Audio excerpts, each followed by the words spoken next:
Sila grooming itu biasanya dilakukan oleh pelaku yang Oke. memang orang terdekat, Oke. seperti kayak memberikan iming-iming uang. Ketika saya melakukan pemeriksaan kepada pelaku, memang kami tuh harus netral, betul-betul harus kosong, sehingga Heeh. bisa tergambarkan kenapa dia melakukan itu, apa Oke. motifnya. Jadi Oke. psikologi itu kan ilmu yang mempelajari perilaku, Kak. Ya. Rumah itu Mm-mm. akan menjadi benih-benih bagaimana anak ini nantinya ke depan.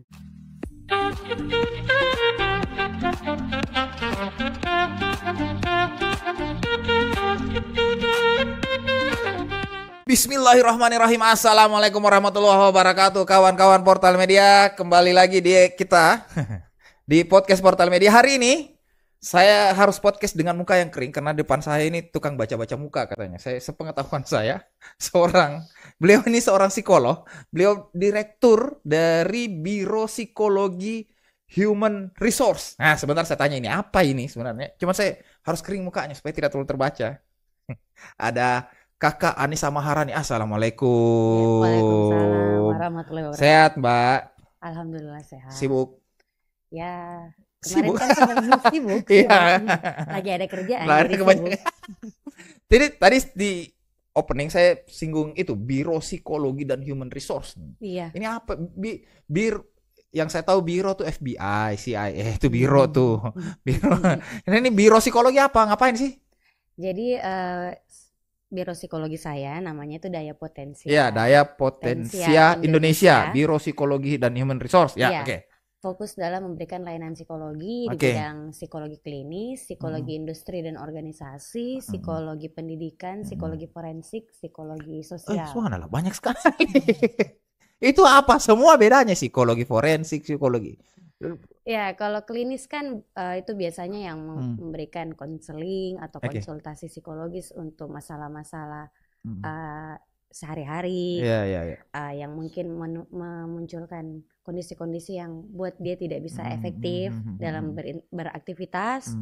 Lalu kalau industri dan organisasi itu fokus pada psikotes, rekrutmen, pelatihan, pendidikan, ya sekolah, kesulitan belajar, kesiapan sekolah. Kalau forensik ya bekerja di ranah hukum. Seperti kayak melakukan pemeriksaan psikologi pada korban. Pelaku, memberikan keterangan sebagai saksi. Ke pelaku juga? Ke pelaku jika ada permintaan dari aparat penegak hukum. Ya. Ke pelaku juga. Di luar off cam tadi itu sempat ngobrol. Kita bilang nih ada isu yang harus kita bicarakan ini. Menurut ada penting ini. Walaupun sebenarnya awalnya niatnya saya itu ada sempat mau ngobrol tentang lain hal, tapi nantilah kita taruh di belakang. Ini dulu. Dan saya setuju tuh isu yang kita bawa tuh kayaknya lebih penting deh. Kita bicara tentang kekerasan seksual terhadap perempuan dan anak ya. Iya, perempuan dan anak. Sekarang begini, sepengetahuan saya, undang-undang perlindungan perempuan kita dan anak itu memang dikhususkan sama perempuan dan anak. Memangnya perempuan serapuh itu kah? Memang sampai harus dibikinkan undang-undang loh itu. Sampai di kepolisian kan ada sendiri kan untuk perempuan dan anak. Serapuh itu kah perempuan? Sebenarnya bukan masalah rapuh atau tidaknya, tapi kalau kita bicara dari sudut pandang sosial dan budaya, ya kita kembali lagi ke sistem patriarki, di mana memang kalau kita bicara dari sistem itu, saya bukan orang sosiolog ya, tapi sepemahaman saya, laki-laki kan lebih tinggi derajatnya, ataupun mereka itu punya di rumah tangga pun mereka yang mencari uang atau apa, perempuan lebih ke mengurus rumah tangga yang derajatnya lebih ke bawah. Lalu ada juga beberapa penelitian yang menunjukkan bahwa rata-rata pelaku kejahatan yang berjenis kelamin laki-laki itu karena ada sistem budaya itu, sistem budaya yang menempatkan perempuan yang lebih di posisi lebih bawah dibanding laki-laki. Selain itu perempuan kan secara fisik itu kan agak lemah. Jadi mungkin mereka kurang kuat untuk bisa melawan, walaupun mungkin sudah melawan tapi mereka tidak bisa untuk melepaskan mungkin apakah dia sedang ditindis atau seperti apa, atau diancam seperti itu. Apalagi anak. Iya. Iya. Enggak, kalau perempuan lemah tuh tidak, istriku kalau ada kak, sembarang, manja sekali, pokoknya sembarang apa. Begitu saya tidak ada angkat galon juga. Pokoknya iya, perempuan tuh enggak lama-lama manja aja sebenarnya. Iya. Cuma mungkin mereka itu ya paling sering sih yang saya dapatkan itu memang karena sistem yang tadi bahwa ya, apalagi ketika bicara korbannya anak, ya itu kan anak belum tahu, apalagi kalau semuanya yang usia sekolah atau secara ada disabilitasnya, itu kan lebih mudah untuk menjadi korban kekerasan gitu. Korban kekerasan. Belum lagi ada istilah grooming. Grooming. Saya sering dengar istilahnya, tapi saya istilah grooming itu biasanya dilakukan oleh pelaku yang memang orang terdekat, seperti kayak memberikan iming-iming uang supaya mungkin bisa, mohon maaf, dilakukan pelecehan atau bahkan sampai ke persetubuhan. Itu di Makassar terjadi kah? Jangan sampai jadi film-film gini. Pengalaman saya sebagai psikolog kompetensi klinis forensik ada beberapa kasus. Dan itu sudah sejak dari 2018 itu sudah ada beberapa kasus yang seperti itu. Apalagi ketika ada relasi kuasa di mana pelaku itu apakah guru? Ada guru melecehkan muridnya ada. Aduh, spill kasus berarti. Iya, nggak apa-apa. Nggak usah itu. Ya, intinya ada relasi kuasa di mana pelaku itu memiliki tingkat yang lebih tinggi, posisi lebih tinggi dibanding anak atau dibanding korbannya. Seperti kayak orang tua, ayah ataupun keluarga, ataupun mungkin di pesantren, atau mungkin ustaznya ada. Dan kasus itu ada ya? Cukup. Kan kita bicara fakta kan ini kan kita bicara fakta ini kan? Iya. Ada kan? Ada. Nah, sebagai anak saya 4, Mbak. Iya. Cewek cowok saya. Iya. Nah, kalau dengar-dengar kayak gini agak-agak merana hati saya. Iya, saya pun juga akhirnya ada efeknya juga. Jadi kalau sama ponakan atau sepupu, biasa saya selalu ingatkan ke orang tua, bilang tante, adik, tolong diperhatikan juga IG-nya, sosial medianya. Oke. Ini seorang yang punya relasi kuasa ini, perilakunya kan menyimpang. Iya kan? Ini penyimpangan ini. Ada yang salah ini di isi kepalanya nih. Sebenarnya karena kan anak yang menjadi korban. Kalau kita bicara korbannya anak, harusnya kan kita fokus pada hak anak untuk mendapat perlindungan, rasa aman. Ya enggak, maksud saya kayak gini. Kalau seseorang melakukan kekerasan terhadap anak ini, apa yang salah sih? Maksudku, kenapa Ki? Apa sebabnya? Itu banyak faktor.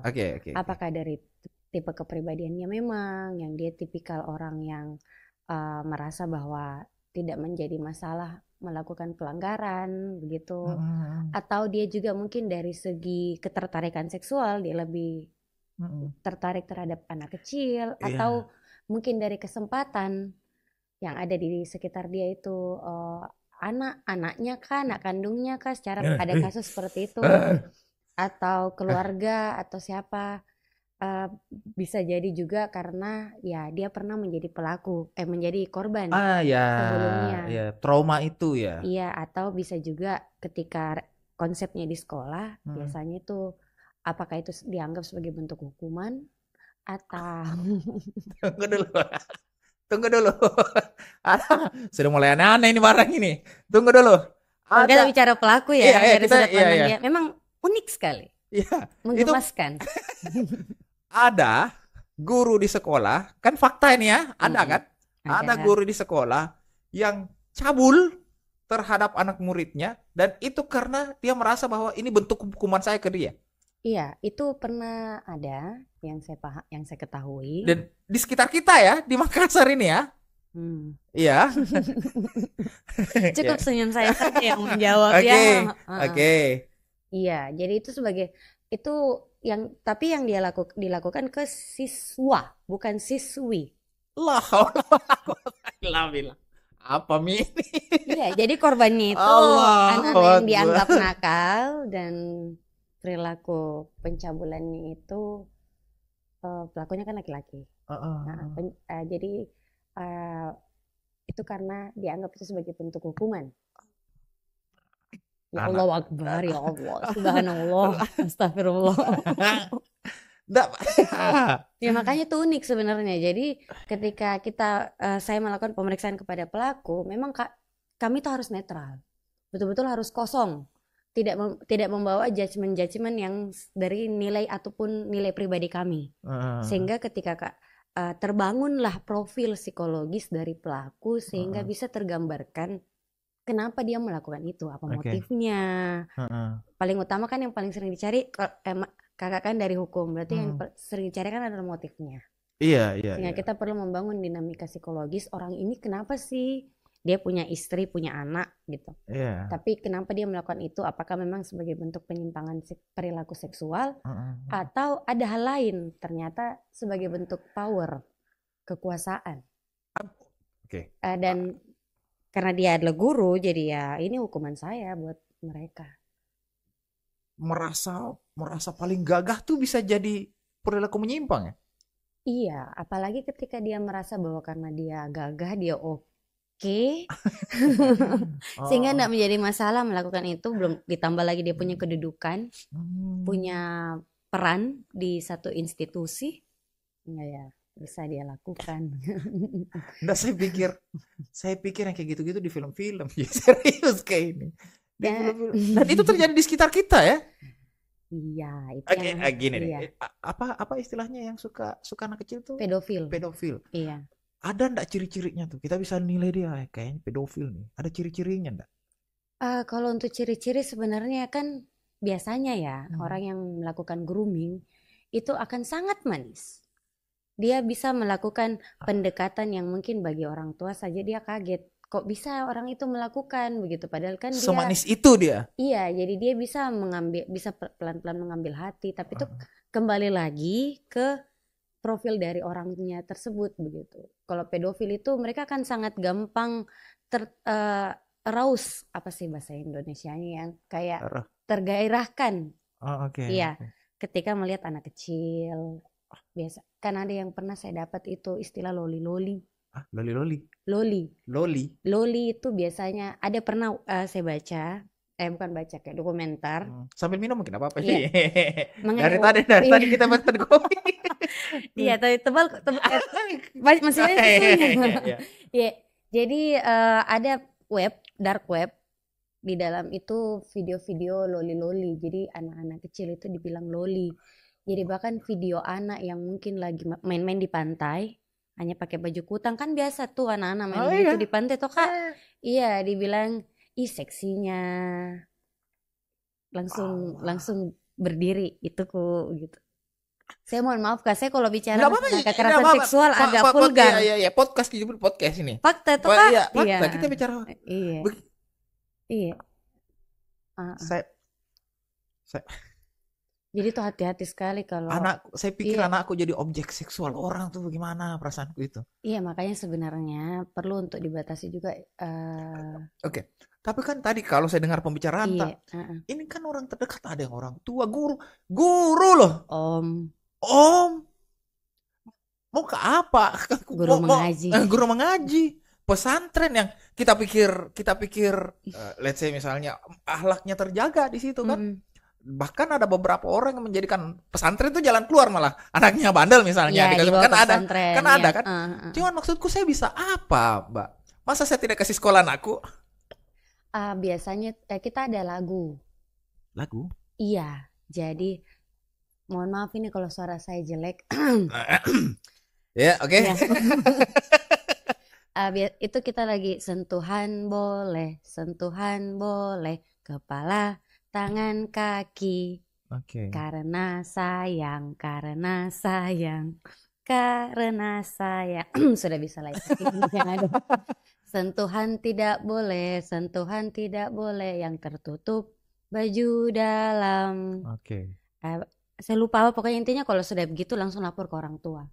Bahkan sebenarnya kalau kita bicara dari psikologi perkembangan, jika masih ada figur yang sama jenis kelaminnya saat memandikan anak, sebaiknya itu kayak ibu ke anak perempuannya, ayah ke anak laki-lakinya. Iya, karena kan meminimalkan itu. Apalagi ya bagus kalau bapaknya atau ibunya bukan pihak yang tadi seperti yang kita katakan, mungkin bisa jadi mereka pedofil seperti itu. Jadi sebenarnya penting juga untuk pendidikan seks usia dini mengenai bahwa ini semua tidak bisa untuk pendidikan seks kan akhirnya buat kita masyarakat Indonesia masih kan tabu. Kesannya masih tabu ya. Karena orang pikirnya seks itu hubungan, padahal kan yang sebenarnya perlu dipahamkan itu seks itu kan jenis kelamin, bahwa perempuan itu secara biologis seperti ini dan bagian ini itu tidak boleh disentuh oleh orang asing.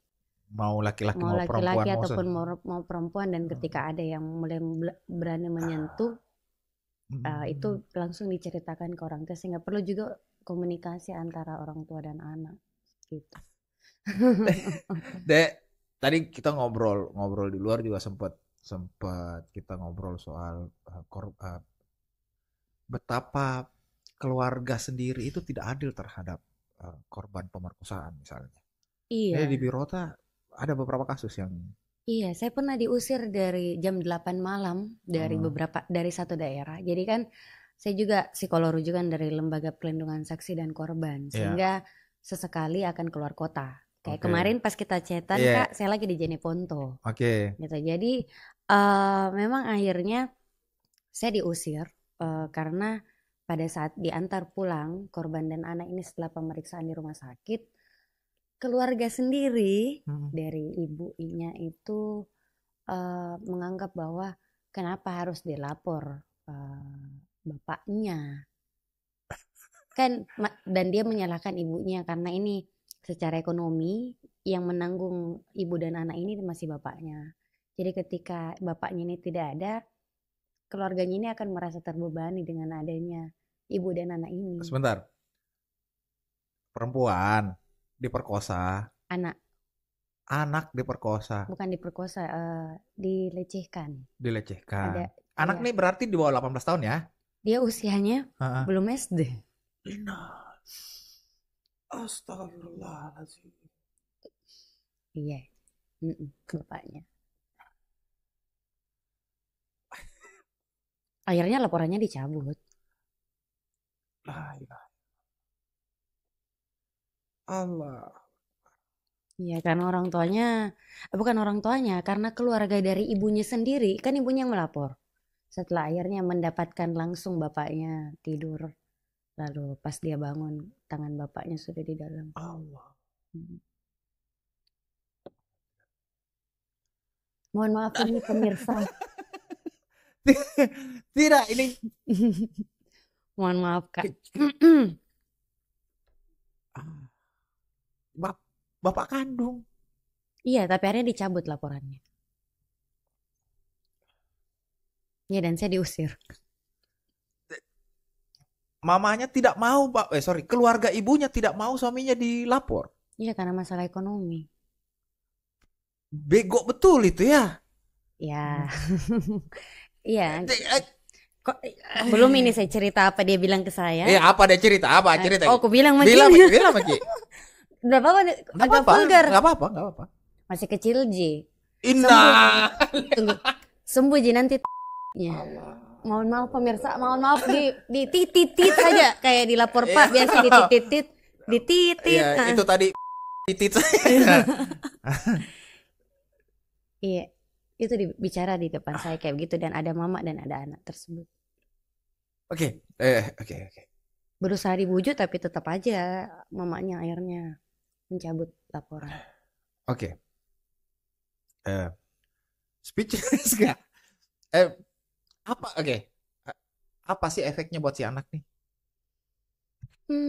Banyak hal sih sebenarnya. Yang paling utama kalau kita bicara dari tahap psikologi perkembangan. Kalau kita tadi kan kakak sempat bilang mengenai Freud kan ada tahap perkembangannya secara seksual kan ya. Yes. Nah, ketika akhirnya di situ dia mulai mendapatkan perlakuan seksual yang sebenarnya tidak untuk usianya.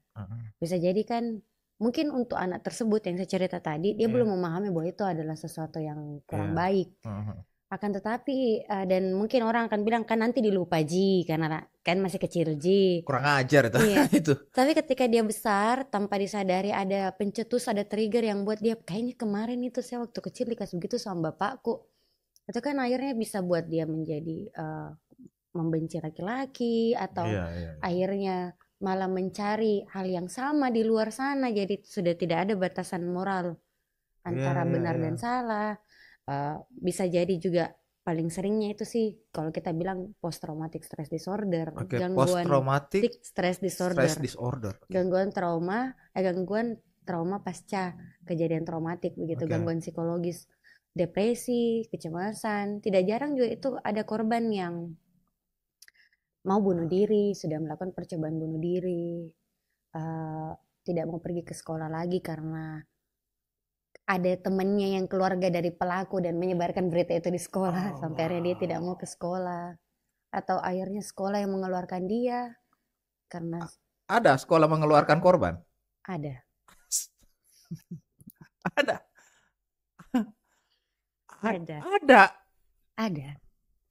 Alasannya karena berkasus. Lah, kan dia korban karena dia kan sampai hamil kan. Dan dia usia SMP. Sebentar, saya pelan-pelan mencerna ini. Di luar sebenarnya. Fakta ini, Mas. Iya, fakta kan? Fakta. Yeah. Ada korban pemerkosaan, hamil, terus dikasih keluar dari sekolahnya. Iya, ada. Alasannya supaya teman-teman tidak membuli. Kenapa sekolah tidak melindungi? Ya itu, tapi sekolahnya berjanji akan membantu dia pindah sekolah.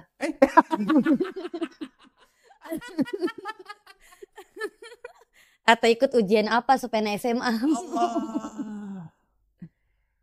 Iya. Speechless ya Mas? Iya. Mas Kak. Iya. Abang. Iya ada. Atau diusir dari keluarganya, diusir dari orang tuanya juga mengusir. Berat pekerjaan tadi. Iya berat. Berat. Nah, maksudku saya tidak kalau tadi kita bilang kami harus kosong dan segala macam, tidak bersimpati terhadap korban-korban ini kan sulit. Ya. Iya kan, tidak bersimpati terhadap korban-korban ini kan sulit. Iya. Tidak susah. Iya susah loh itu. Iya. Makanya sebenarnya kalau saya pribadi menjalankan dari kasus-kasus ini semenjak terjun ke psikologi forensik, itu ada Ica, ada Nisa. Ada Ica, ada Nisa. Ya, kalau Ica lebih kasar. Oh begitu. Ica. Kalau Anissa lebih kayak gini sekarang ya maksudnya ya. Ini, suaranya suara perut. Iya. Ketawa sama Iya. Ya kalau berhadapan sama orang kan angkat tangan. Iya. Tapi kita juga pun ketemu dengan pelaku kan, mereka sebenarnya juga ada hak kan untuk dilakukan pemeriksaan psikologis jika akhirnya dibutuhkan. Apanya diperiksa mereka ini Kak? Apanya yang diperiksa? Maksudku contohnya tadi dia kan punya keluarga, lalu kenapa melakukan pencabulan ke siswa, bukan siswa, sehingga kalau orang yang mendengarkan kan pasti kepikirannya ada perilaku yang menyimpang kan dari itu, padahal belum tentu, bisa jadi ya itu tadi ternyata dari hasil pemeriksaan motif utamanya karena dia menganggap itu adalah hukuman. Gitu. Ada saja, maksudnya kan faktornya banyak ya. Iya, atau kayak pernah juga satu kali dia sampaikan bahwa sebelumnya dia jual korban sehingga dia melakukan itu kembali. Jadi sebenarnya korban ini bisa jadi pelaku terus berputar-putar ini barang ini. Sehingga makanya penting Kak untuk dilakukan penanganan psikologis kepada korban. Cuman kan jadinya terkadang penanganan psikologis itu nggak gratis. Iya. Iya tahu dibayar. Tapi kan negara punya tanggung jawab itu kan? No comment.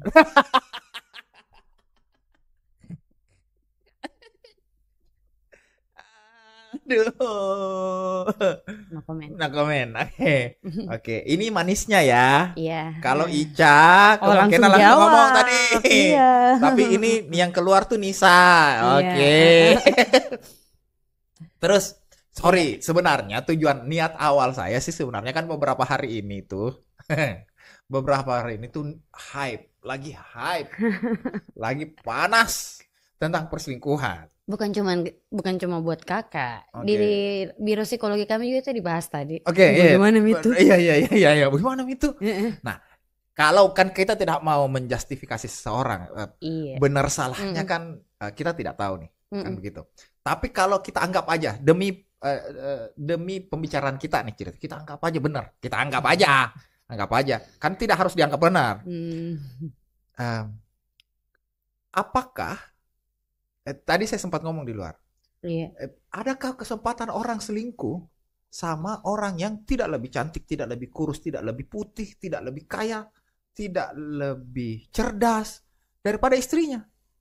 Ya, kembali lagi ada pasti motifnya kalau kita bicara mengenai kalau kita dari sudut pandang psikologi, Kak, perilaku itu pasti yang dikeluarkan atau dilakukan itu berangkat dari apa keyakinan. Maksudnya ya itu keyakinannya mungkin bahwa contohnya ketika akhirnya perselingkuhan terjadi karena istrinya lebih di atas, lebih tinggi pekerjaannya. Istilahnya sekarang kan ada yang namanya alpha woman. Iya, ada. Nah, sedangkan keyakinannya itu bilang bahwa ya laki-laki harusnya lebih tinggi powernya dari dia. Sehingga mungkin akhirnya mencari berselingkuh dengan yang lebih di bawah istrinya karena kebutuhan akan power itu yang masih dia mencari. Laki-laki memang kayak gitu ya? Situ kakak laki-laki kurang tahu. Ya kan maksud saya ini untuk kepentingan ini gitu loh. saya sih bertanya saja ini penyambung lidah rakyat. Laki-laki memang kayak gitu ya?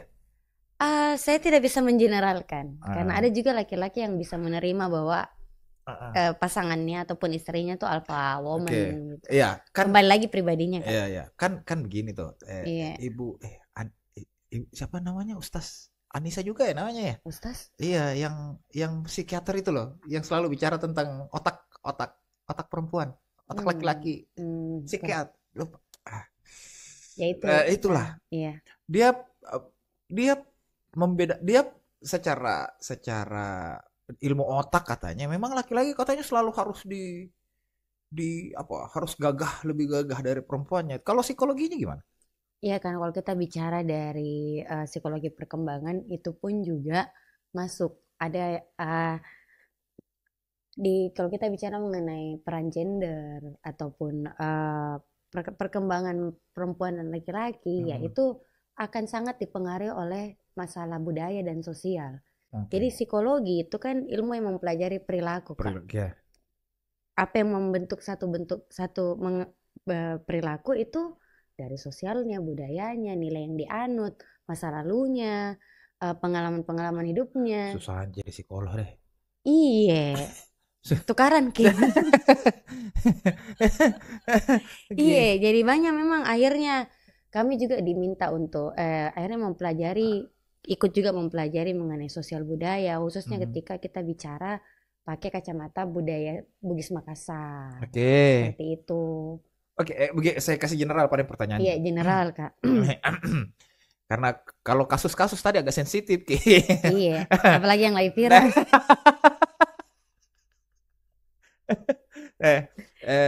Ini apa namanya? Apakah sebab-sebab utamanya? Kan apakah sebab-sebab utamanya orang selingkuh itu sih? Apakah memang ada penelitiannya misalnya dari 100 orang yang berselingkuh 50 diantaranya karena istrinya tidak bisa memuaskan diranjang misalnya atau istrinya jelek misalnya, ada enggak itu? Yang pernah saya baca itu Kak tidak ada yang menspesifikkan ke satu penyebab. Jadi ada juga yang menyebabkan tentang dari tipe kepribadiannya, ada juga yang dari bagaimana dia pola asuhnya. Ada juga yang mengenai pengalamannya bisa korban kekerasan itu atau korban kekerasan seksual itu juga bisa membuat dia agak sulit membangun relasi sosial. Apalagi ketika perempuan mungkin dia tidak terlalu percaya sama laki-laki akhirnya, tapi dia tetap menikah. Itu mungkin membuat, bisa jadi kalau kita bicara dinamika, mungkin dia akhirnya membuat dia tidak selalu curiga sama pasangannya atau suaminya dan lain-lain. Akhirnya tidak ada pola komunikasi yang bagus, sehingga mungkin suami atau pasangan jadi malas tinggal di rumah. Kan, dan akhirnya mencari di luar, ya itu bisa jadi seperti itu. Jadi kurang bersyukur apalagi cantik sekali istrinya itu kurang syukur loh itu, serius Kak. Mobilnya banyak, kaya, pasti pintar cari uang, kenal artis lagi, pergi selingkuh, bodoh.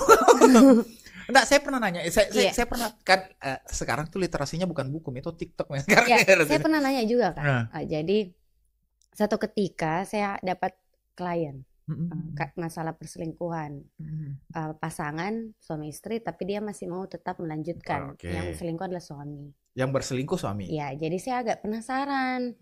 Karena ya seperti yang kakak bilang tadi, ini baru-baru pertama jadi psikolog nih Kak. Dia cantik, kenapa bisa? Jadi akhirnya pasanglah saya Tinder. Ya. Ini mohon maaf, hanya untuk mengumpulkan data.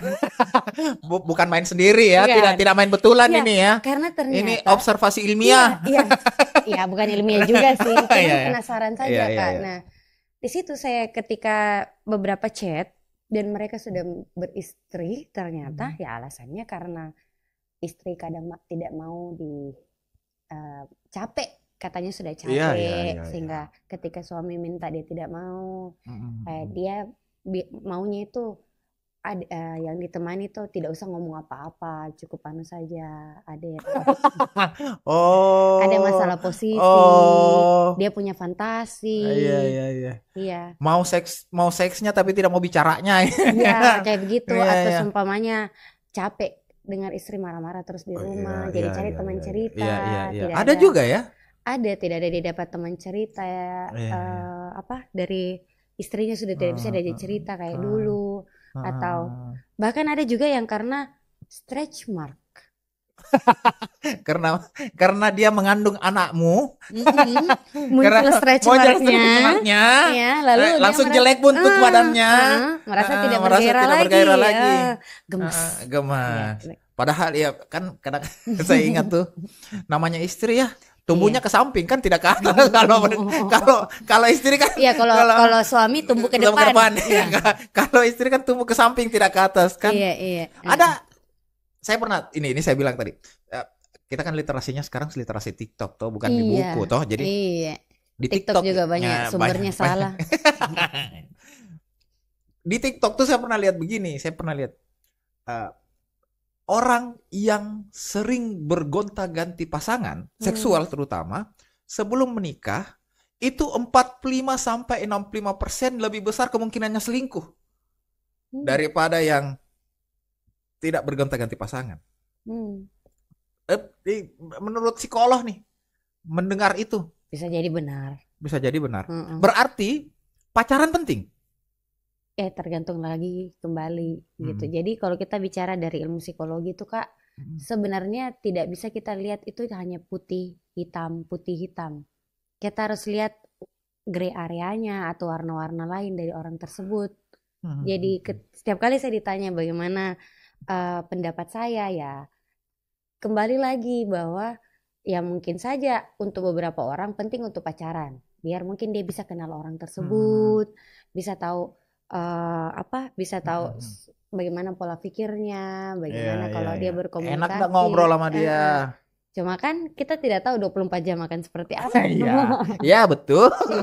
Jauh sekali berbeda. Tapi ada juga yang merasa bahwa pacaran itu tidak boleh dan lain-lain. Jadi kan sebenarnya ada nilai yang bilang kayak gitu. Ada nilai, iya. Jadi kembali lagi ke orangnya sih Kak. Karena kalau kita bicara selingkuh itu kompleks juga, sama seperti kayak kekerasan seksual yang dibilang kompleks, selingkuh juga kompleks. Kadang juga orang bilang, kenapa sih selalu selingkuhannya yang disalahkan? Padahal suaminya juga salah. Ya ibaratnya sih Kak, kalau suaminya itu bisa mengontrol diri atau istri bisa mengontrol diri, mau apapun siapapun yang datang ya pasti tidak akan dibukakan pintu. Kalau kita mengontrol diri itu apa definisinya? Contohnya mungkin ketika akhirnya dia sudah mulai tidak bisa, salah satu contoh ini ya Kak ya, tidak berkomunikasi lagi dengan baik sama istrinya, bertengkar saja terus, datang cewek atau cowok. Curhat dong gitu. Curhat, lanjut gitu. Tapi kalau akhirnya dia mau mencoba berusaha untuk membangun lagi kembali komunikasi, ya bisa jadi kan pintu untuk perempuan itu atau laki-laki itu masuk tidak ada. Ditambah lagi teman curhatnya lebih cerdas daripada istrinya misalnya kan, lebih enak kedengaran kan misalnya kan. Atau rekan kerja kan. Nah oke. Ya. Selingkuh itu milik laki-laki kah? Enggak, perempuan juga ada yang selingkuh. Perempuan banyak yang selingkuh. Lebih sakit bro. Ada juga ya, ada juga. Dan alasannya selalu sama. Maksudnya sama dengan kenapa laki-laki selingkuh juga. Misalnya secara seksual tidak terpenuhi. Atau begitu juga. Kan kalau kita bicara masalah hasrat seksual itu kan kalau kita bicara dari kacamata Freud. Ya. Enggak, kalau ngomong laki-laki, Freud nggak usah nunjuk saya dong. Saya kesannya tahu Freud aja. Ya, laki-laki dan perempuan kan itu sama-sama punya libido, seks gitu. Nah, tapi kan secara sosial dan budaya perempuan kan lebih banyak dia tekan. Karena alasan lebih itu tadi ya, ada nilai yang lebih besar. Sehingga akhirnya kan mereka tidak terlalu mengekspresikan terlalu berekspresi bicara mengenai seksualitas dibanding laki-laki. Ini kan pembicaraan kita rumit sekali itu, ini rumit sekali tuh. Kembali lagi ke masalah kasus itu bagaimana nih sekarang? Nah, maksudku saya sedang mencari ini loh. Saya sedang mencari rumus misalnya. Atau minimal tips lah ke para kawan-kawan portal media ini yang nonton ini. Satu, let's say misalnya menghindari pasangan tidak. Karena kan begini, kalau dalam hukum tuh kita kenal sama viktimologi namanya. Ilmu tentang korban misalnya. Bahwa kejahatan bisa saja terjadi justru karena korbannya. Iya kan? Misalnya saya pakai emas keliling-keliling di siang bolong. Kira-kira saya tidak di ini orang dah, misalnya begitu tah? Kan misalnya begitu. Emasnya itu tas. Tuh, gelang. Gelang ya misalnya kan? Apa? Saya mau ngomong ini. Pasangan tidak berselingkuh tuh kita bisa ngapain sih? Menjaga supaya pasangan tidak berselingkuh. Saya sedang mencari tipsnya maksudku. Ya, mungkin saya ini informasi buat teman-teman. Para psikolog tuh biasanya kalau kita kasih psikologi populer misalnya ada 4 itu sanguin, introvert apa segala macam, itu selalu pasti lebih rumit dari itu gitu loh. Iya kan selalu kayak gitu kan? Tidak sesimpel itu ya.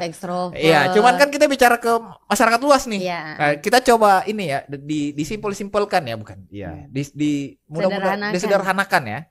Nah, supaya pasangan saya nggak selingkuh deh. Saya bisa ngapain? Kembali lagi sih ke tujuan dari pernikahan, dia memutuskan untuk menikah itu untuk apa. Lalu paling utama kan sebenarnya komunikasi ya. Komunikasi paling utama. Karena kita pun tidak akan ketemu di sini kalau kita tidak komunikasi lewat chat. Iya, Ataupun kakak juga tidak akan dapat nomorku kalau tidak komunikasi dengan temanku, sepupunya. Gitu. Akhirnya kan yang paling penting sebenarnya komunikasi. Bagaimana caranya berkomunikasi untuk menyampaikan bahwa saya lagi tidak nyaman karena seperti ini. Itu sebenarnya agak sulit karena banyak sekali akhirnya kompromi dalam pernikahan. Betul. Supaya menghindari konflik, supaya tidak ada pertengkaran, betul. Supaya tidak mau bertengkar di depan anak. Betul. Padahal perlu untuk ngomong, ya quality time berdua tapi betul-betul ngomong dari hati ke hati. Dan juga yang saya pahami perlu itu untuk mengekspresikan emosi, menyadari dan mengakui. Contohnya menyadari bahwa dia marah dan mengakui bahwa dia marah. Tapi ekspresi emosinya lebih efektif. Contohnya tidak sampai mengamuk, lempar barang, tapi disampaikan bahwa saya ini lagi marah karena begini. Agak lucu ya. Saya ini lagi marah. Iya, tapi jarang loh kayak itu biasa orang. Saya tidak marah. Ji, tapi tinggi suaranya. Tidak marah Ji, baru tinggi suaranya. Iya, tidak marah aja, tidak marah. Padahal itu dia tingginya suaranya tuh Kak. Mohon maaf saya cempreng. Saya kayaknya host podcast yang paling cempreng suaranya di Makassar kayaknya. Iya, kayak begitu Kak. Jadi paling utama sebenarnya komunikasi. Itu Ji. Iya. Itu memang bisa dikatakan itu Ji. Tapi ya memang apakah akhirnya penerapannya seperti komunikasi yang efektif Kak, yang kayak ada tidak masalah Kak, yang mendengarkan, yang mendengarkan itu mau mendengarkan, betul-betul mendengarkan, menerima, tidak langsung defensif. Dan yang cerita juga dan yang menyampaikan juga tidak seperti menjudge, tidak seperti kayak kamu itu kayak gini loh. Contohnya mungkin ya. Kan kamu psikolog, harusnya paham dong sama orang. Itu kan seperti menjudge. Itu ya, tadi Kak? Bagian kecil curhat tuh tadi. Itu bagian kecil curhat tuh itu tadi tuh. Itu bagian tadi tuh curhat tuh. Kenapa nih? Ya sabar. Iya. Kayak begitu Kak. Jadi memang sesimpel bilang, ngomong Ji, tapi ngomongnya bukan hanya sekedar Kak yang sama ngomong kan. Lalu setelah dicerita tiba-tiba kau Ji memang kayaknya merasa begitu atau dia lebaymu. Tapi mendengarkan tanpa judgement, lalu yang menyampaikan juga tidak langsung seperti menghakimi atau tidak. Saya tidak suka kalau kok kayak begini. Tapi komunikasi yang baik, mungkin kayak istilahnya zaman dulu pilotol atau apa. Pilotol. Iya. Mungkin gampang sekali ya. Iya, kesannya gampang sekali nih. Iya, tapi menerapkannya itu memang agak sulit. Iya sih. Jadi saya juga sering dengar, ya saya baca waktu anak pertama saya lahir tuh saya selalu baca, jangan bentak anak, jangan apa segala macam tuh. Teorinya saya tahu. Iya. Begitu dia kasih busiara nasinya. Capek kita menyapu ini. Atau tidak mau makan, tidak mau menangis terus. Iya, menangis terus. Iya. Memang teorinya enak didengar ini. Iya, enak didengar. Iya. Begitu dipraktikkan repot ini. Yang salah satu yang paling utama sebenarnya Kak, bukan cuma niat, tapi bagaimana itu diwujudkan, lalu perlu juga untuk persiapkan diri. Karena terkadang kita memilih untuk ngomong, tapi ada ekspektasi. Oh betul. Iya, sehingga ketika yang teman bicara kita, lawan bicara kita menangkap tidak sesuai dengan ekspektasinya, kita kecewa kita, ngamuk lah kita. Iya. Percuma saya ngomong. Betul. Sorry. Tadi tuh saya sempat nangkap bahwa kita juga sangat dipengaruhi oleh nilai yang lebih besar daripada kita, nilai moral dan sebagainya. Berarti agama penting ya? Nilai agama tuh penting ya? Iya. Penting ya? Iya. Kan supaya untuk tahu yang mana baik dan yang mana yang mana buruk. Oke. Dia tidak mau ngomong lebih lanjut ya. Karena saya bukan pakar. Bukan, nanya aja bahwa kan dalam psikologi itu nilai yang lebih besar daripada kita mempengaruhi kehidupan kita sehari-hari kan? Iya. Nah, kalau kita bicara dari psikologi itu Kak, perkembangan manusia, rumah itu akan menjadi benih-benih bagaimana anak ini nantinya ke depan. Lalu kan dia pertama kali pasti bergaulnya di rumah. Belajar bagaimana marah, belajar bagaimana bicara sama orang lain. Betul. Bagaimana cara dia komunikasi. Saya pernah ada kasus Kak. Jadi dia itu dipanggil, ditanya, kenapa kamu pukul temanmu? Temen ini cewek, dia cowok. Alasannya, saya sayang sama dia. Lah, sayang itu bukan dipukul. Di rumah ayah biasa pukul mama, tapi katanya sayang gitu. Jadi dari situ juga dia bisa betul-betul benih-benih anak-anak belajar dari rumah. Keluar dari situ mulai banyak hal-hal baru dia lihat. Bagaimana dia lihat temannya bergaul, bagaimana dia lihat guru-gurunya atau apa. Nah, apakah akhirnya benih dari rumah itu yang akan berkembang membentuk dia pribadinya, atau ternyata lingkungan yang lebih kuat menggantikan benih tersebut? Yaitu kembali lagi dari pola belajar, banyak hal sih Kak. Jadi mungkin saja kayak yang tadi mungkin yang Kakak bilang, memang gampang diteorikan karena tanpa disadari sebenarnya. pola asuh seseorang itu akan bergantung lagi dari bagaimana pola asuh sebelumnya. Iya, ini kan turun menurun nih di barang nih. Iya. Itu yang kalian bilang tadi kan nilai budaya, belum lagi ada mungkin dari agama, ketika mungkin pemahaman agamanya yang kurang, yang mungkin tidak masalah kalau kita punya istri berapa. Ya. Itu sih Kak. Ya. Jadi sebenarnya karena saya tadi waktu off cam tuh saya sempat bilang sama gitu, saya itu punya ketertarikan besar terhadap psikologi. Saya sebenarnya masih mau banyak ngobrol. Tapi dari tadi saya di ini Adi ini. Namanya Adi ini ya. Tolong teman-teman. Adi namanya. Harusnya durasinya harus lebih cepat daripada ini. 2 jam. 2 jam. Nggak selesai kan cerita ini. Oh iya. Cuman karena sudah dikode-kode dari tadi. Tapi yang terakhir nih, daya potensi Indonesia kalau saya mau konsultasi misalnya keluarga dan siapa yang saya hubungi? Jadi bisa hubungi di IG. Daya bisa potensi, DM. Bisa DM di IG, Daya Potensi IND, di follow. Di situ sudah ada nomor adminnya kami. Nanti dari admin itu dia akan memberikan form diisi agar diketahui keluhannya tentang keluarga. Berarti akan dirujuk ke psikolog yang lebih fokus ke keluarga. Saya langsung teringat tadi itu pembicaraan awal. Perasaanku. Bagaimana saya kan?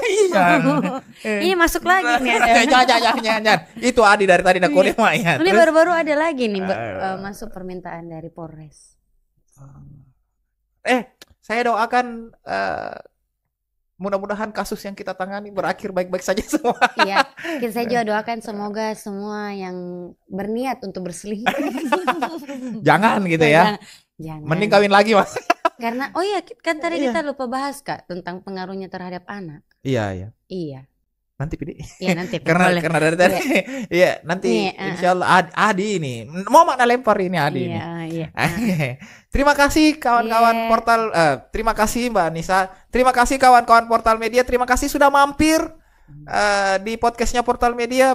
Kita kembali ke episode dengan pembicaraan seru-seru lainnya. Billahi taufiq wal hidayah. Assalamualaikum warahmatullahi wabarakatuh.